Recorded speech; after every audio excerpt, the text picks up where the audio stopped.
Hi everyone, my name is Caden Duke, and I'm talking about Truman Capote, the writer of In Cold Blood, and what his life had an impact on society. He was abandoned by his mother at a very young age and was adopted by his elderly aunts and his cousins, and he lived with them for the majority of his childhood. He he began his writing career when he was 11, and it was never really a job per se. It was a lot more of a hobby. And as time went on, he eventually did get back with his mother, and he was living in New York with her. But the stresses of it all took a long toll on him.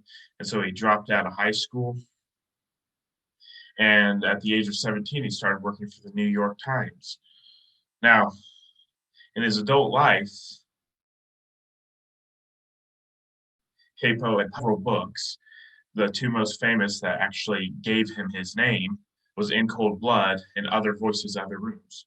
His first book was published at the age of 24, and he met a gay lover of his named Jack Dunphy at the age of 24 as well. So these two first books made him like dirty rich. He had about $10 million. After his after he dropped out of high school, he did go on. He became a famous writer.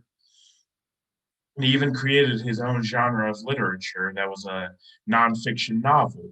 So it was the first of its kind, or the first one that had been presented as such.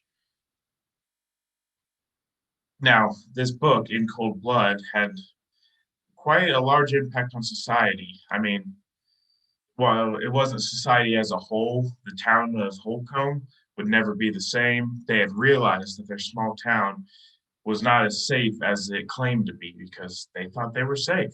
They thought nothing bad could happen to them. But there was a lesson learned in that it was fate is not determined by wealth. No matter how much money someone had, they wouldn't be able to change the outcome of their life. Another thing that happened to Holcomb is it became very famous. It was a major tourist attraction after the movies and books were made about it. But the owners of the house thought it was a nuisance. Multiple times they were very upset with the amount of people that were sneaking onto their property trying to take pictures of this old murder site. One of the owners got pretty smart about it. They actually started charging money for people to come in. But after a while, the government got on top of them about that, so they couldn't do that. The house is still visited to this day. Now, the two murderers, Harry Smith and Richard Dick Hickok, they played the leading role in the story, and while they weren't technically protagonists per se, they were definitely the main characters. And one man that had read the book has said that he had felt this sympathy for the murderers and more than Perry than Dick, because Harry was a pretty good guy, but Dick, not a very great guy. But he had always felt this sympathy towards them. Other people were pretty upset about the book when it first came out simply because it didn't have a happy ending. Like everyone died, the whole Clutter family, Dick and Perry, they didn't get away with this murder. They were killed, they were hanged. And so, like, the majority of people want justice, but even reading in the book, you find that a reporter who saw the hanging, he didn't think it was very moral that they were killing him that way. He was worried that they'd be in a lot of pain, and he was worried about things like that. So he wanted justice, but when justice actually came, he wasn't sure if that was the best way of going about it.